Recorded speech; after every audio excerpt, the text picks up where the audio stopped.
And bless the name of the Lord. Hallelujah. Come on, somebody, and bless the name of the Lord. Hallelujah. I don't know about you, but I came to magnify the name of the Lord. Oh, why don't you magnify the Lord with me? And bless his holy name. Amen. Anybody come to have church today? Oh, y'all can do better than that. Did anybody come to have church in the house? I dare you just look at somebody and tell him he's already working out. Now look at somebody else and tell him we win. No, y'all didn't say it like you mean.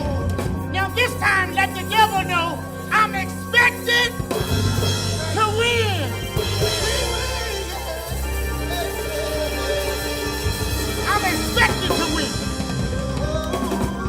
I had to cry for the win. Oh, anybody had to cry a few days, amen. But I am expected. I'm expected to win. Come on and bless the name of the Lord today. We're not going to be long today, y'all. But before we get going, we just want everybody to know, please don't go anywhere.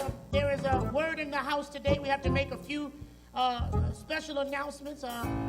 We have not raised the offering. Amen. Amen. I'll give comments about what took place on yesterday. And for those at the Word Church that did not know, it's not that I did not inform you, it's that I did not know. I will give you updates in just a moment about a recent, what started out to be a challenge in the barbershop. And Friday, without any notice, we were asked to participate in an open live dialogue.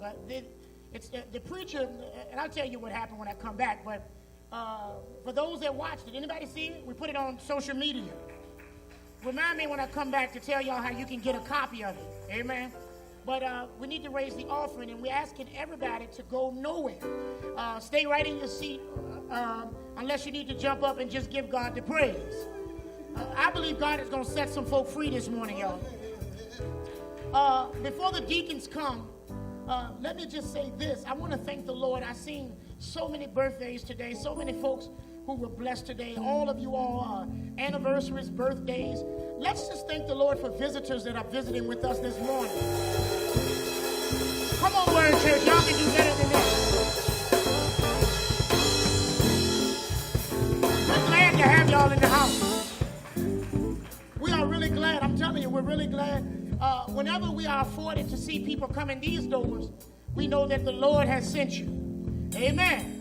And for those that did watch the video yesterday, I have reminded you again, as we were able to take on even those who are well-versed in Hebrew and all these different things, and we still prove without a shadow of a doubt that nobody ought to be paying tithes.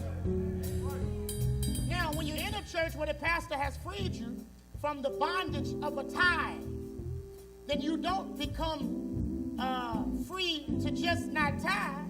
You become free to give. Now, listen, I look at the enthusiasm of people and love to talk about no tithe and tell them, Pastor. And then I watch them as they refuse to give. And when you don't give, you lock up your finances. You lock up your money just like you would if you had believed in the tithe. Now, here is the difference. The only difference is no preacher has a right to tell you how much to give. Can y'all understand that? Now, I know they're visitors, so if that sounds confusing, one of the things that we love about this church is in your program, there's a sheet of paper that has been provided. In that sheet of paper, you can write down any question you like. If you say, well, Pastor, I didn't understand it about tithing, you can write it down while we're getting ready for the offering. Give it to any one of the ushers or anybody, the ministers that are here, and they will make sure that we deal with tithing. We won't put your name on it. We won't point you out. It'll be anonymous. Amen. So if we're in a place you can ask questions. Is that good news? All right, amen. Well, let me just say this. Has God blessed anybody? Now, Word Church, I'm talking to y'all now. We're 10 years. We are 10 years, no tithing.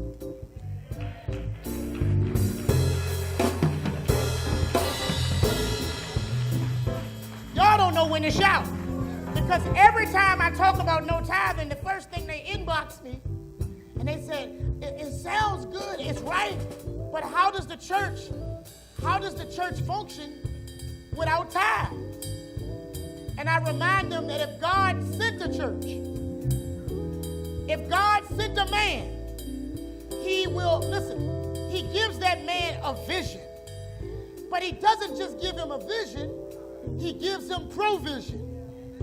I found out that the reason why they got to have donut sales, chicken dinners, locking the doors and holding 3 and 4 offerings. Y'all ever been to church that have 3 and 4 lines?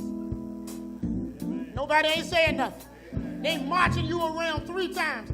I've been a pastor here for 10 years. We have never even taken up more than 1 offering in the service. Now, don't clap too fast.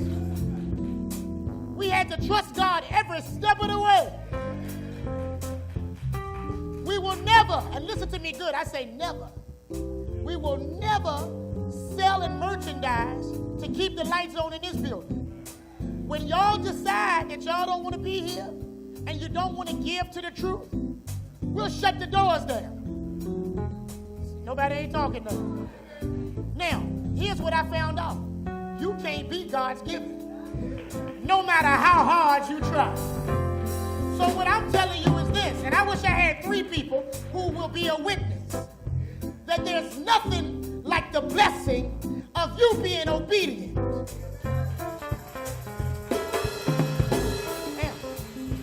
Now I'm going to be quiet because we got to get to the lesson and take up this offering and move, but let me just share this with you. I am guilty as a leader of allowing you to wallow in your aftermath of what the pimp did to you. Just bring it down just a little bit. I want them to hear this good. Many of you came from the grips and the clutches of a pimp who asked for your W-2. Did you know that preachers ask for W-2s now? So that you can perform ministry, you have to prove your gross, your income. Foolishness. I wish I would have a grown man come and ask me to show him my paycheck. Somebody ought to say amen.